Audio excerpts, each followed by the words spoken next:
La modernisation de la plateforme TNT, c'est principalement l'arrivée de l'ultra haute définition et de l'interactivité.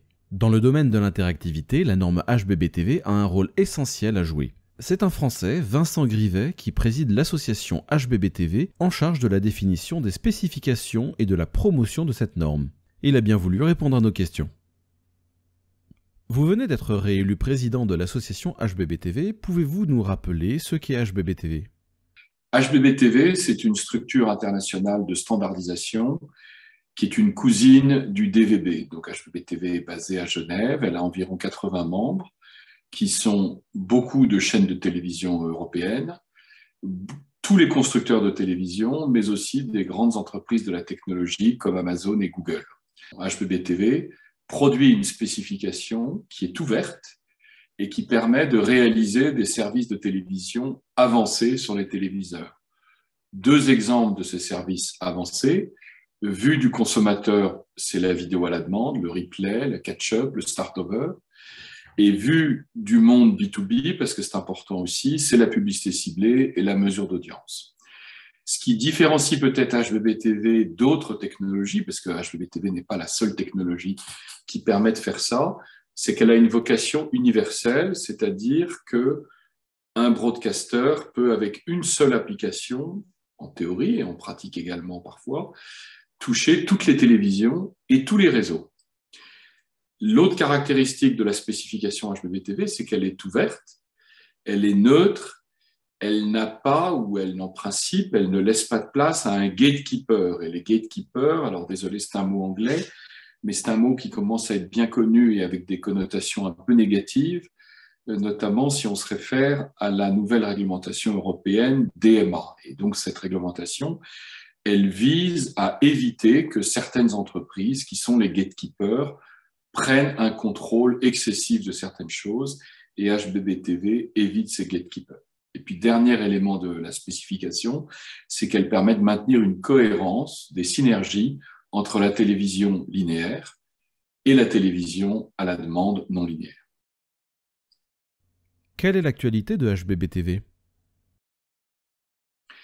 HbbTV a une actualité qui est riche, notamment rythmée par la publication de différentes versions de sa core specification, sa spécification centrale.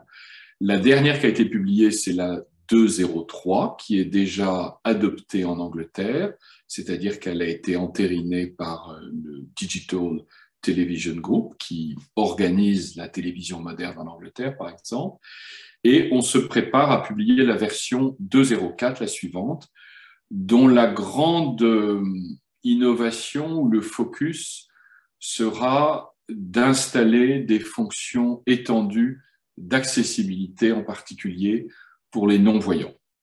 Un autre sujet important qui est en chemin à HbbTV, c'est l'intégration de ce qu'on appelle les DRM, Digital Right Management, c'est-à-dire la possibilité de protéger le contenu contre le piratage.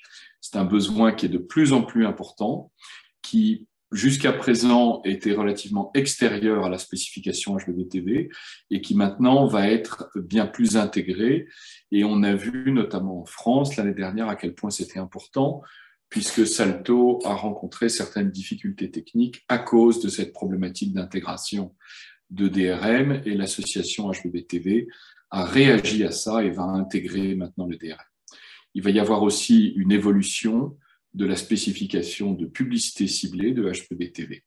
Ça, c'est pour les spécifications. Et puis, en plus du travail sur les spécifications, qui est quand même le core business de HbbTV, HbbTV fait pas mal de travail pour aider le marché à s'approprier au mieux la spécification avec la publication de tests. Et puis, comme on se rend bien compte que les tests ne sont pas tout à fait suffisants pour une appréhension facile de la spécification, notamment par les constructeurs de télévision, il y a des réflexions en cours au niveau d'HbbTV sur une question importante qui est: que peut-on faire pour rendre l'implémentation de HbbTV encore plus facile? Et il y a probablement des choses qui sont à faire par l'association elle-même, mais il y a aussi des choses qui doivent être faites à l'initiative des acteurs et dans laquelle peut-être que l'association HBB TV sera simplement force d'impulsion, mais en incitant et en accompagnant des actions installées par d'autres acteurs, et notamment les diffuseurs, les éditeurs de télévision. Et puis, dernier sujet important de l'actualité pour l'année prochaine, les 2 prochaines années, c'est le travail sur la privacy, c'est-à-dire sur la protection des données personnelles. Donc, je n'ai pas besoin de présenter le RGPD en France, tout le monde connaît évidemment. Et donc, HBB TV est en train de terminer un travail important avec la publication d'un handbook qui donnera un certain nombre de conseils. C'est évidemment pas des règles, ça n'est pas de la loi, c'est des conseils pour aider tous les acteurs du marché à utiliser HBB TV d'une manière parfaitement cohérente, conforme avec RGPD. Comment voyez-vous le déploiement de HBB TV en France ? Alors, clairement, il y a un certain nombre de signaux qui laissent penser qu'en France, le déploiement d'HBB TV connaît un certain retard. Alors, en fait, ce retard, il n'est peut-être pas si réel que ça. Et il y a un espèce de déploiement de HBB TV à bas bruit en France qui n'est pas forcément très visible, mais qui est réel. D'abord parce que les téléviseurs qui sont vendus en France, ils ne sont pas forcément totalement différents des téléviseurs qui sont vendus dans les autres pays, donc ils sont compatibles HBB TV. Et puis, il y a des services HBB TV qui peut-être ne sont pour l'instant pas l'apanage des grandes chaînes de télévision, mais qui sont l'apanage des petites ou moyennes chaînes de télévision qui ont embarqué des services HBB TV depuis longtemps et qui continuent et qui les développent. Et je pense en particulier à Arte, à Énergie, qui depuis très longtemps ont des services HBB TV opérationnels en France. Alors pourquoi HBB TV est quand même peut-être un peu en retard, au moins en termes de visibilité, en France par rapport aux pays étrangers ou à nos voisins européens? Je verrais principalement 2 raisons. Et peut-être que c'est des raisons qui vont finir par se débloquer ou par évoluer. La première raison, c'est le rôle très important qu'a ce qu'on appelle l'IPTV ou le triple play en France. Et ça, c'est vraiment une particularité française. Ça n'existe quasiment qu'en France dans le monde, que l'IPTV est aussi important.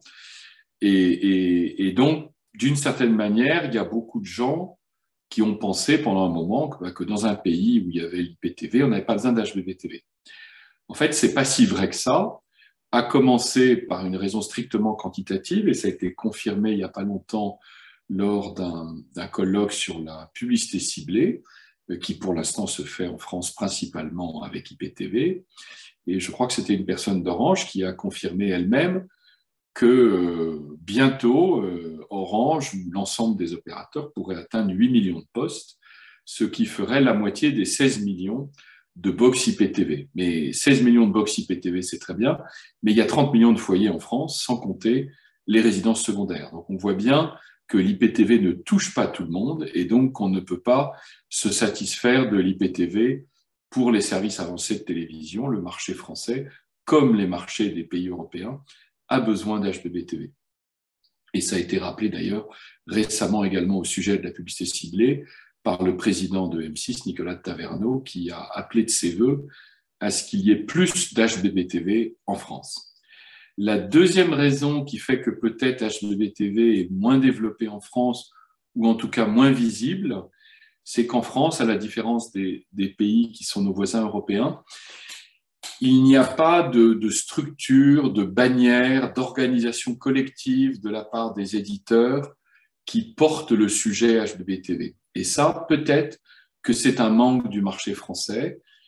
Pourquoi il y a ce manque? Peut-être que c'est aussi la conséquence du fait qu'il y a l'IPTV et que beaucoup d'acteurs se sont dit on n'a pas besoin d'HBB TV parce qu'on a l'IPTV.